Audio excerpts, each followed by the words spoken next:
Amahoro nshuti z'umusaraba wa Yesu Kristo, bakunzi b'ijambo ry'Imana, bakunzi ba Hope Family Ministries, tubahaye ikaze mu ijambo ry'Imana. Reka dusenge. Nyagasani Imana ishobora byose, muri nyijuru n'isi, ndagushimye ndaguhimbaje, ngushimiye kugira neza kwawe kwiza, ngushimiye uyu mwanya uduhaye ngo tuvuge ku byanditswe byera. Nsenge imitima yose ugiye kubyumva, nanjye umfashe ugiye kuvuga ijambo ryawe, byose ni mu izina rya Yesu Kristo umwami wacu, amen. Amazina ni Gaston Prince, ndi umuvugabutumwa, ndi umugabo mfite umufasha ndetse n'abana. Uyu munsi tugiye kuvuga ku mugisha w'Uwiteka.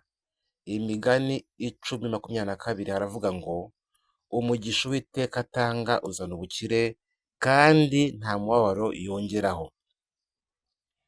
Umugisha Uwiteka atanga uzana ubukire kandi nta mubabaro yongeraho. Tugiye kuvuga kuri point ya 9 ndetse n'iya 10, ni umugisha w'ababyeyi no kugira amahoro yo mu mutima. Reka tuvuge ku mugisha w'ababyeyi. Ubuzima bwose bwo ku isi burya butangira mu muryango, kandi umuntu burya wese uri ku isi yaravutse. Umuryango ubusanzwe iyo wungutse umwana cyangwa se babyaye, umwana burya ahabwa izina ndetse n'umugisha w'ababyeyi. Umwana wese uvutse aba agomba guhabwa ibintu bibiri by'ingenzi cyangwa se byihutirwa. Icya mbere ni ukubona umugisha w'ababyeyi, icya kabiri ni ukugira ngo agire izina. Umwana wese aba agomba kubona umugisha w'ababyeyi ndetse aba agomba no kwitwa izina kugira ngo agire itandukaniro cyangwa se be kumwitiranya abantu, kuko impinja zose ziba zisa. Ni byiza ko buri muntu wese agira izina rye rimumenyekanisha uwo ari we. Abatarabonye amahirwe yabyo, amahirwe basigaranye namwe gusa. Ni ayahe? Basigaranye amahirwe yo kwa Yesu.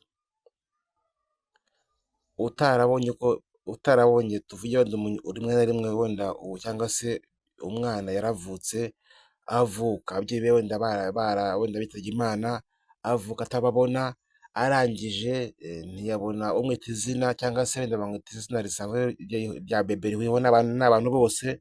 Uyu mwana wabuze amahirwe yose n'umugisha wa kibyeyi, we amahirwe asigaranye aba ari kwa Yesu gusa, cyangwa se amahirwe afite ari kwa Yesu, cyangwa se Yesu niwe uzamufasha kumwomora ibi bikomere.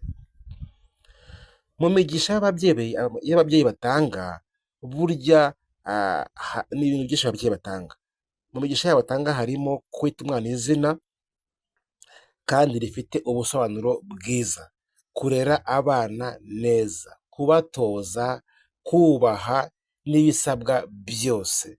Dore ikibabaje, abana benshi inzira yabo y'urugendo rw'ubuzima ibagora bitewe n'amazina bitwa. Abana benshi mu rugendo rw'ubuzima ikibagora cyane abenshi ni amazina ababyeyi babo babise mu gihe bavukaga. Burya iyo uhaye umwana izina ribi rishobora kwangiza ubuzima bwe bitewe n'uko iryo zina ryamuca intege, rikamubera igikomere kandi nyamara ari izina bamwise.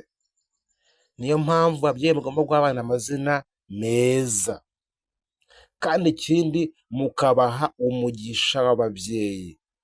Muri iyi minsi hari ababyeyi benshi bagiye babyara abana, barangiza aho kubaha umugisha, aho kubatura ibintu byiza, bakabavuma, bakabatiraho umuvumo, kandi umuvumo w'ababyeyi burya urafata.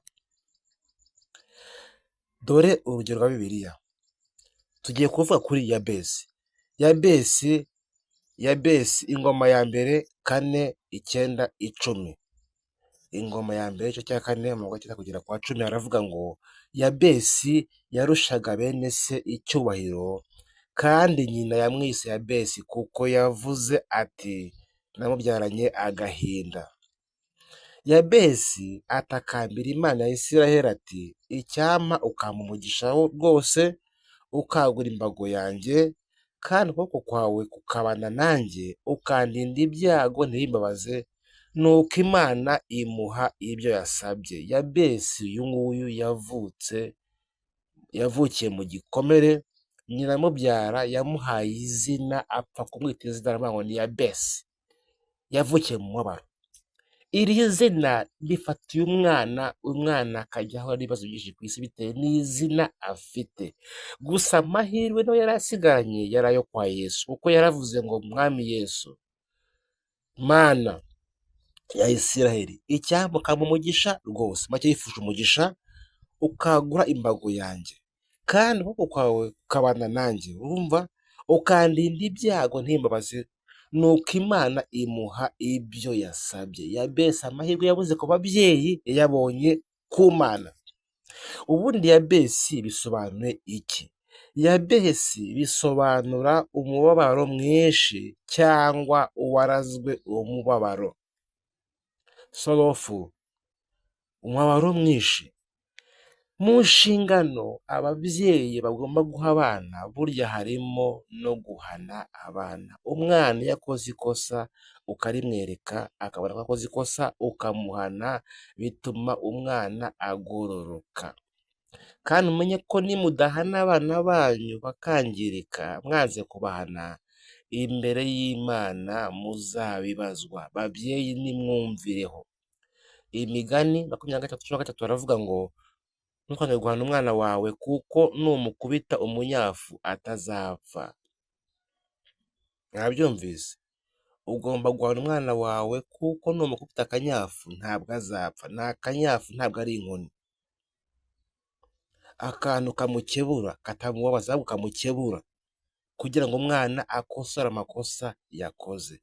Babyeyi mugomba guha amazina abana banyu, kandi mukaha amazina meza. Bakosa mukabahana mu bugwaneza, kandi mukabaganiriza. Abana bizera ababyeyi ku rwego umukristo yizeraho Imana, kandi abana bazi ko ababyeyi babo ari byose. Uwabuze umubyeyi we cyangwa se abababuze, nimwihangane, hari abiteguye kujya mu cyimbo cyabo, ntabwo muri mwenyine. Kandi mumenye yuko Yesu Kristo akiza kandi yomora ibikomere. Rwose nimuhirwe, nimugire imigisha ya kibyeyi. Reka tuvuge ku nshingano z'abana. Burya n'abana nabo bagira inshingano.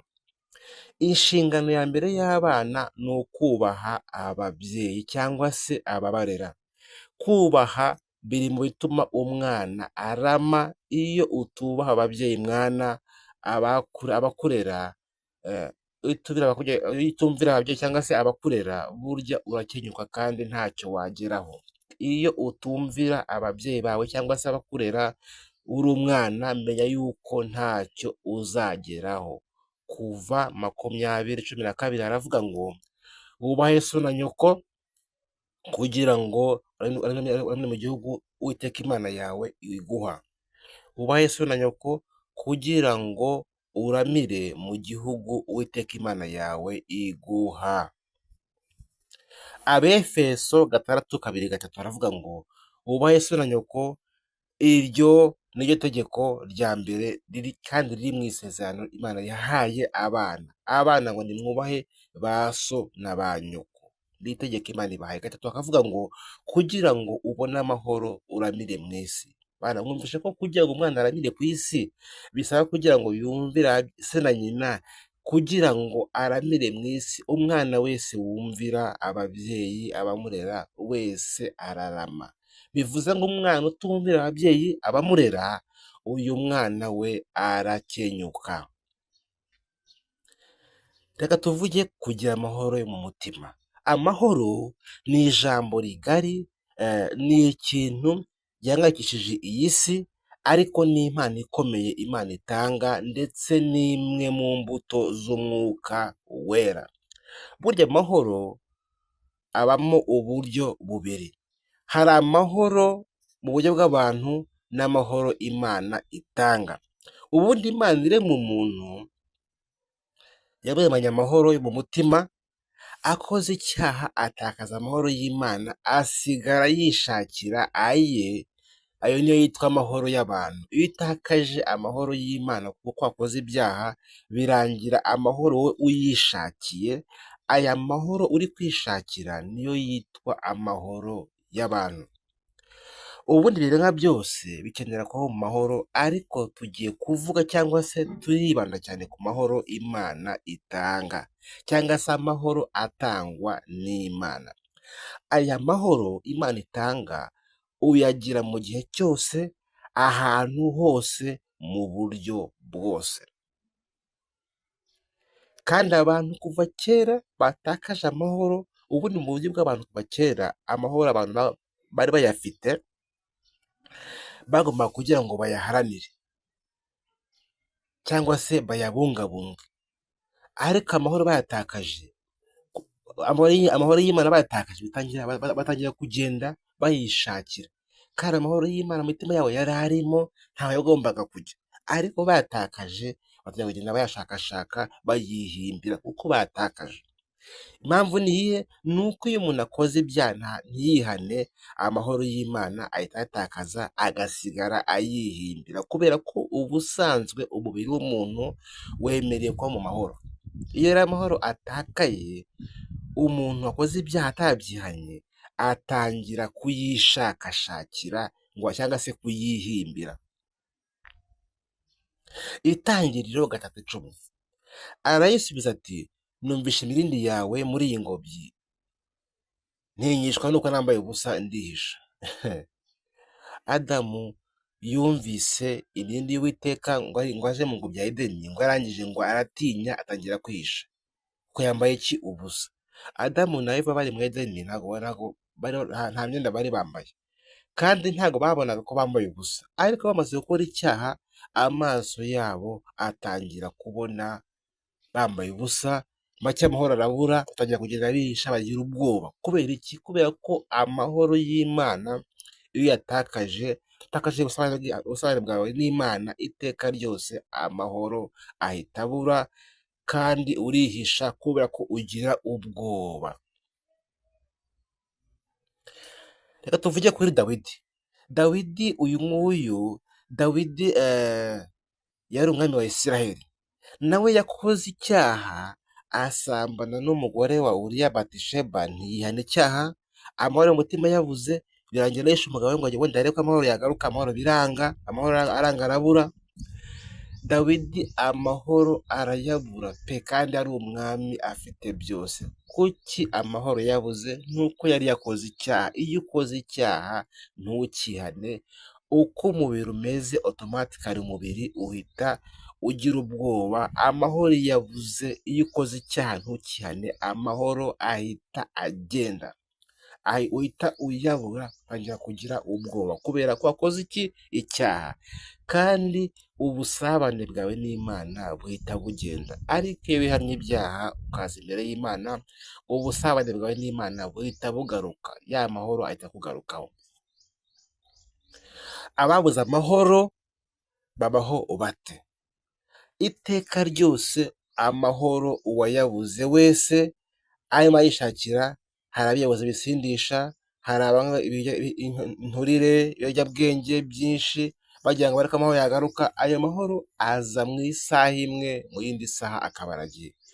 Muri make aya mahoro ni amahoro y'isaha imwe.